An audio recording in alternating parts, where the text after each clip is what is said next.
That does bring us into chapter 49, Following Stars, and we get Volke's saving grace, which is true form. So we get Luther evolves into his true form. His armor is upgraded. He gets wings. He's able to fly. His cape now has stars on it.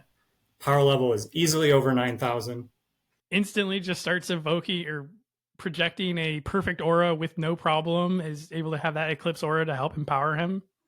No more second bonding pain. He is upgraded massively.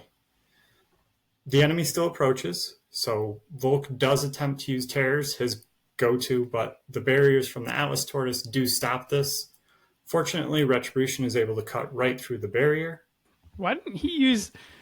So it does describe that Volke was using the shadows, like he was throwing Retribution and then using the shadows to swing his sword through the barriers at all these other Arcanists and Eldrin.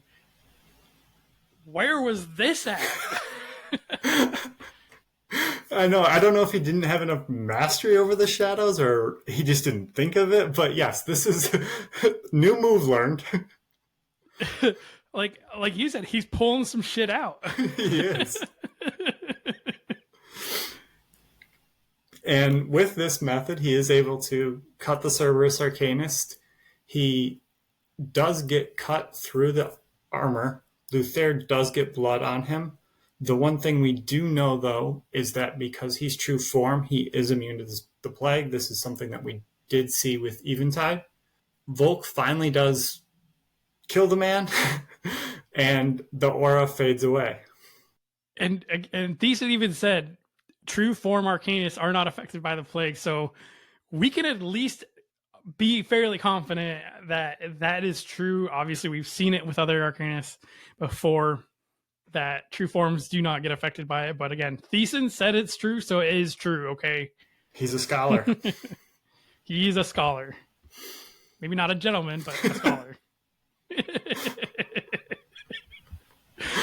That concludes Plague Arcanist. And next week we will be going over, or we'll have the interview with Chad and Shammy for the tabletop game, along with the following week we'll be starting World Serpent Arcanist.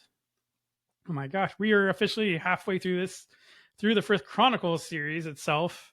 The books get a lot longer, so we actually have a lot more content to cover. Yep. We're probably like a third of the way through, but... It's like the Harry Potter books, okay? The first few are the smaller ones. They hit 4, it's like, okay, it's going to take a little bit longer each time. Again, once we have the bestiary available, we will get working. We'll get that out there. And I think that's it for this week. We'll definitely look forward to seeing everybody next week with the tabletop game and then the following for Book 5. Eric, Scott, and I want to thank everyone for listening today. We post a new episode every Wednesday morning at 11 Eastern, 10 Central, and 8 Pacific Standard Time. We are on all podcasting platforms and are also on YouTube as well for video. After the additional episode airs, we post chapter-by-chapter videos every day in a smaller, easier-to-digest format. We do want to give a special shout-out to the final member of our team, Dan Mackison, one of the admins for the Frith Chronicles Wiki, link listed below, and doing his best to keep everything running smoothly behind the scenes.